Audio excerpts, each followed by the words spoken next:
नमस्कार दोस्तों, study with पवन प्रदीप में आप सब लोगों को स्वागत है। आज चर्चा की जाएगी कक्षा 8 हमारा अतीत का पाठ नंबर 2 व्यापार से साम्राज्य तक कंपनी की सत्ता स्थापित होती है। मतलब किस तरीके से अंग्रेज यहाँ भारत में आए, व्यापारी बनकर आए और सत्ता को हत्या लिया उन्होंने। और इस पर हम चर्चा कर चुके हैं। ये इसके अभ्यास प्रश्नों पर हम चर्चा करेंगे। इससे पहले मैं आप लोगों की जानकारी के लिए बताना चाहूँगा कि हमारे इस यूट्यूब चैनल के माध्यम से प्रतिदिन 6, 7, 8, 9, 10, 11, 12 में से किसी एक कक्षा के किसी एक पाठ पर चर्चा की जाती है और साथ में उसके अभ्यास प्रश्नों पर चर्चा की जाती है। ये चर्चाएँ कक्षा 6 से 12 तक के बच्चों के लिए तो उपयोगी हैं ही हैं, और साथ में हम विशेष रूप से उन प्रतियोगी परीक्षाओं में भाग लेने वाले साथियों के लिए भी यहाँ पर चर्चा करते हैं और संभावित प्रश्न जो होते हैं उस पर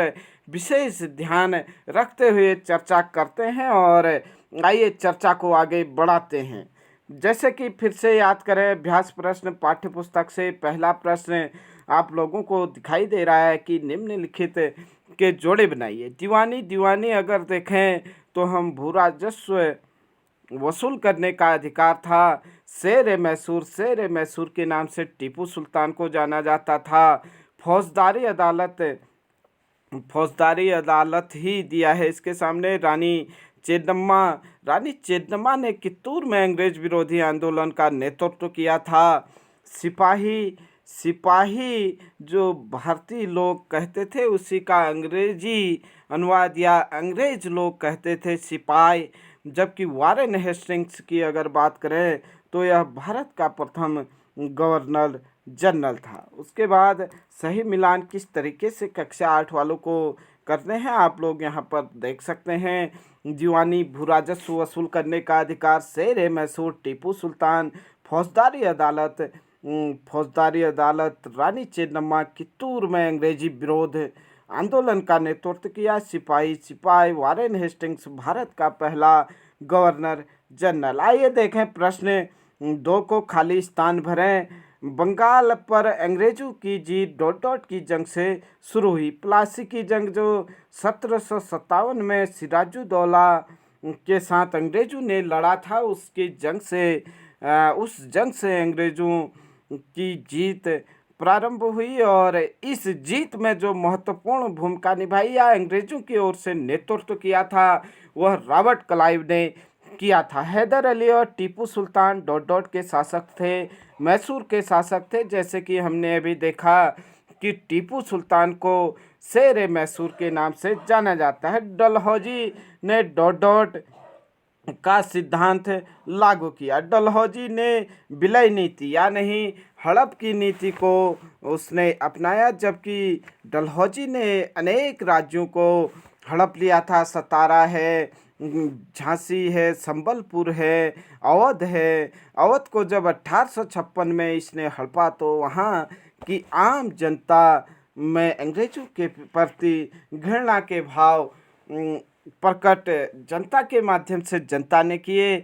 मराठा रियासतें मुख्य रूप से भारत के भाग में स्थित थी, दक्षिण भाग में स्थित थी। उसके बाद हम देखें सही या गलत आप लोगों को बताना है। मुगल साम्राज्य 18वीं सदी में मजबूत हो गया। बिल्कुल गलत है। 1707 में औरंगजेब की मृत्यु के साथ ही मुगल साम्राज्य छिन्न भिन्न होने लगा और क्षेत्रीय जो शासक थे या रियासतें थी या जो सूबेदार थे उन्होंने अपनी ताकत को बढ़ाना शुरू किया और जो केंद्रीय सत्ता थी मुगल शासन वह कमज़ोर होने लगा। उसके बाद ईस्ट इंडिया कंपनी भारत के साथ व्यापार करने वाली एकमात्र कंपनी थी। यह भी कथन गलत है, क्योंकि ईस्ट इंडिया कंपनी के साथ साथ फ्रांसीसी कंपनी, पुर्तगाली, डच, डेनिश ये सारी कंपनियां भारत में व्यापार करने के लिए आई थी। और उसके बाद देखें महाराजा रणजीत सिंह पंजाब के राजा थे। बिल्कुल सही है, महाराजा रणजीत सिंह पंजाब के राजा थे। और जब तक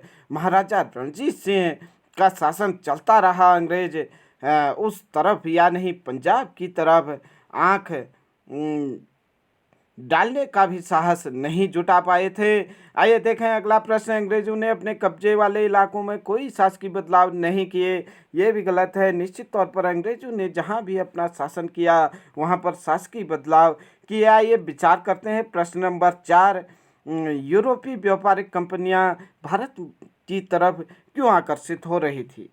इसका कारण था कि आकर्षित होने के निम्नलिखित कारण थे। नंबर 1, यूरोपीय कंपनियों ने भारत के साथ व्यापार में अपार संभावनाएं देखी। नंबर 2, यूरोपीय देशों में भारत की अनेक वस्तुओं की भारी मांग थी, जैसे कपास है, रेशम है, काली मिर्च है, लौंग, इलायची, दालचीनी इत्यादि की यूरोप में भारी मांग थी। वे भारत से कम कीमत के सामानों को खरीदकर वापस यूरोप में जाकर ऊंची कीमतों में बेच सकते थे। इन्हीं व्यापारिक संभावनाओं के कारण यूरोपीय कंपनियां भारत की ओर आकर्षित हो रही थी। उसके बाद देखें आइए अगला प्रश्न, प्रश्न नंबर 5, बंगाल के नवाबों और ईस्ट इंडिया कंपनी के बीच किन बातों को लेकर विवाद था? बंगाल के नवाब और ईस्ट इंडिया कंपनी के बीच किन बातों को लेकर विवाद था? देखें, नंबर 1, नवाब ने कंपनी को छूट देने से मना कर दिया था। नंबर 2, नवाब ने कंपनी के व्यापारिक अधिकार देने के लिए बहुत अधिक धनराशि की मांग की। नंबर 3, नवाबों ने कंपनी को सिक्का ढालने के अधिकार देने से मना कर दिया। नंबर 4, नवाबों ने कंपनी पर टैक्स अदा नहीं करने के साथ साथ अपमानजनक पत्र लिखने का आरोप लगाया। नंबर 5, कंपनी ने भी नवाबों पर निम्नलिखित आरोप लगाकर नवाबों के स्थानीय अधिकारी कंपनी के व्यापार को नष्ट कर रहे हैं, कंपनी को अधिक टैक्स देना पड़ रहा है और कंपनी को किलेबंदी के विस्तार व पुनर्निर्माण की अनुमति नहीं दी जा रही है। ये आरोप अंग्रेजों की ओर से नवाब पर लगाए गए थे। जबकि आइए देखें प्रश्न नंबर 6, दीवानी मिलने के बाद ईस्ट इंडिया कंपनी को किस तरह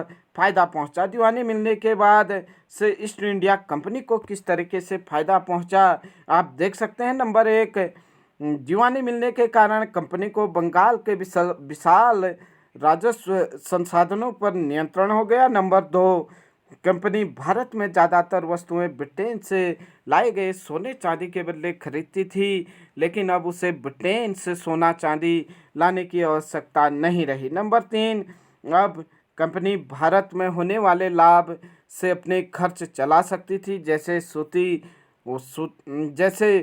सूती रेशमी कपड़ा है, सूती वस्त्र है, रेशमी कपड़ा है खरीदना, अपनी सेना के खर्चे की पूर्ति को करना और कलकत्ते की किलेबंदी और दफ्तरों का निर्माण करने का खर्चा व दीवानी मिलने से या नहीं यहाँ से राजस्व संग्रहण करके ये सब काम या नहीं ये सब खर्चे यहीं से वसूल कर रही थी, जबकि पहले से उसे इंग्लैंड से सोना या चांदी लाना पड़ता था।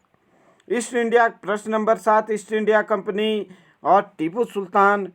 East India company Tipu Sultan को क्यों खतरा मानती थी? टीपू सुल्तान को कंपनी द्वारा खतरा मानने का कारण निम्नलिखित था। नंबर 1, मालाबार तट पर होने वाला व्यापार मैसूर रियासत के नियंत्रण में था, जहां से कंपनी काली मिर्च और इलायची खरीदती थी। टीपू ने अपनी रियासत के बंदरगाहों से होने वाले निर्यात पर रोक लगा दी। नंबर 2, टीपू सुल्तान ने स्थानीय सौदागरों को भी कंपनी के साथ व्यापार करने से रोक दिया। नंबर 3, टीपू सुल्तान ने भारत में रहने वाले फ्रांसीसी व्यापारियों से घनिष्ठ संबंध स्थापित कर लिए और उनकी मदद से सेना का आधुनिकीकरण किया। आइए देखें प्रश्न नंबर 8, सब्सिडरी अलायंस यानी सहायक संधि व्यवस्था की व्याख्या करें। सहायक संधि का अर्थ गवर्नर जनरल लॉर्ड वेलेस्ली ने भारत में अपनी कंपनी के शासन के विस्तार के उद्देश्य से सहायक संधि को अपनाया। इसे सहायक संधि इसलिए कहा जाता था जो भारतीय शासक इस संधि की शर्तों को मानने के लिए तैयार हो जाता था।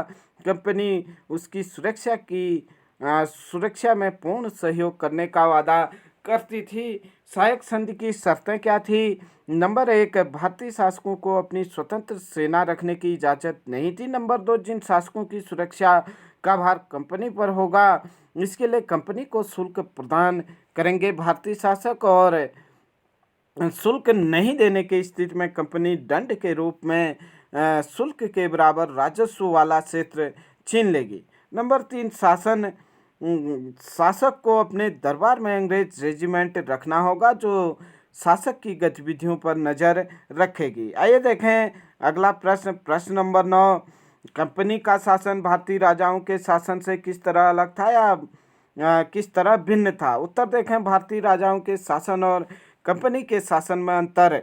नंबर 1, भारतीय राजाओं ने अपने राज्य का प्रशासनिक तथा राजस्व विभिन्न इकाइयों में बांट कर रखा था, परंतु ये इकाइयां ब्रिटिश प्रशासनिक एवं राजस्व इकाइयों की तरह प्रभावी नहीं थी। कंपनी ने प्रेसिडेंसी के रूप में एक नई प्रशासनिक इकाई बनाई थी जिसका शासन गवर्नर के पास होता था। नंबर 2, कंपनी द्वारा पुलिस तथा राजस्व व्यवस्था में काफ़ी सुधार किया गया, जबकि भारतीय शासकों द्वारा पुलिस तथा राजस्व व्यवस्था को सुधारने के लिए किसी भी प्रकार का प्रयास नहीं किया गया। नंबर 3, भारतीय राजाओं के शासन में न्यायिक व्यवस्था प्रभावी नहीं थी। एक ही तरह की अदालत दीवानी तथा फौजदारी दोनों मुकदमों की सुनवाई करती थी, जबकि अंग्रेजों ने आधुनिक एवं विकसित न्यायालय व्यवस्था स्थापित की और प्रत्येक जिले में अलग दीवानी और फौजदारी अदालतें स्थापित की। आइए देखें प्रश्न नंबर 10।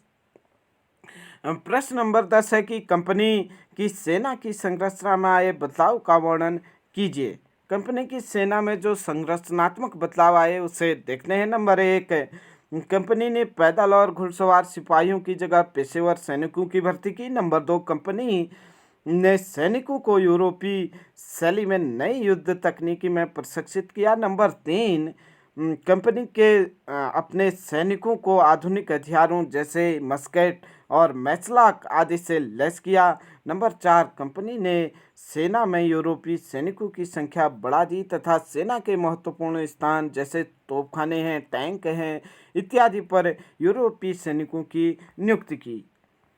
नंबर 5, सेना में यह भावना जगाई कि उनका कोई धर्म जाति नहीं है, वह केवल सैनिक हैं। ब्रिटिश साम्राज्य के प्रति वफादारी रखना उनका कर्तव्य है। आइए देखें प्रश्न नंबर 11 कि बंगाल में अंग्रेजों की जीत के बाद कलकत्ता एक छोटे से गांव से बड़े शहर में तब्दील हो गया। औपनिवेशिक काल के दौरान शहर के यूरोपीय और भारतीय निवासियों की संस्कृति, शिल्प और जीवन के बारे में पता लगाइए।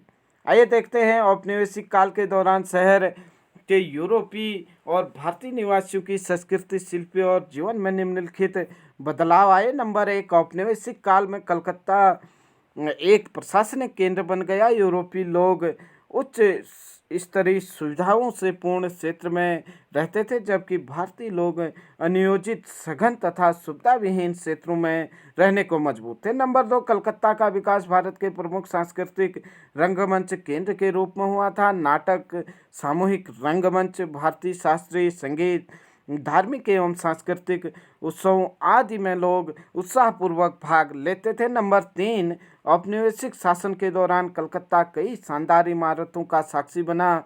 इसमें मिस्री, रोमन, प्राच्य तथा भारतीय मुस्लिम कलाकृतियों का उपयोग किया गया। भारतीय संग्रहालय, विक्टोरिया मेमोरियल इत्यादि इसके कुछ उदाहरण हैं। आइए देखें प्रश्न नंबर 12 कि निम्नलिखित में से किसी एक के बारे में तस्वीरें, कहानियाँ, कविताएं, जानकारी इकट्ठा करें और झांसी की रानी या महादजी सिंधिया, हैदर अली, महाराजा रणजीत सिंह, लाल डलहौजी या अपने इलाके के कोई पुराना शासन के विषय में। या आइए देखते हैं हम महाराजा रणजीत सिंह के विषय में। महाराजा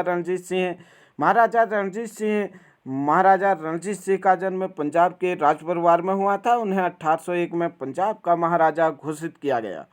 वे एक महान शासक थे। उन्होंने अपनी प्रजा को अभिव्यक्ति एवं उपासना की स्वतंत्रता दे रखी थी। उन्होंने सभी धर्मों को सदैव सम्मान की नज़र से देखा। इस प्रकार से हमने आज चर्चा की कक्षा 8 हमारा अतीत का पाठ नंबर 2 का नाम, जैसे कि आप लोग देख पा रहे होंगे, व्यापार से साम्राज्य तक कंपनी की सत्ता स्थापित कैसे होती है, इसके अभ्यास प्रश्नों पर हमने चर्चा की और इस पाठ पर हमने 2 भागों में चर्चा की है। अगर आप पहली बार हमारे इस YouTube चैनल पर आए हैं तो आप निश्चित तौर पर हमारे पाठ आधारित चर्चाओं को ज़रूर देखें, क्योंकि वहीं से जो प्रतियोगी परीक्षा में प्रश्न पूछे जाते हैं उन्हीं पर हम चर्चा करते हैं। और साथ ही साथ अगर आप लोग हमारे इस यूट्यूब चैनल पर पहली बार आए हैं तो अपने अधिक से अधिक मित्रों के साथ इस चैनल को शेयर कीजिए। और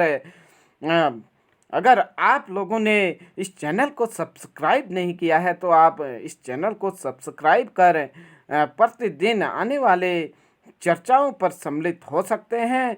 मिलते हैं जल्द ही, तब तक के लिए आप स्वस्थ रहे, मस्त रहे। जय हिंद, जय भारत।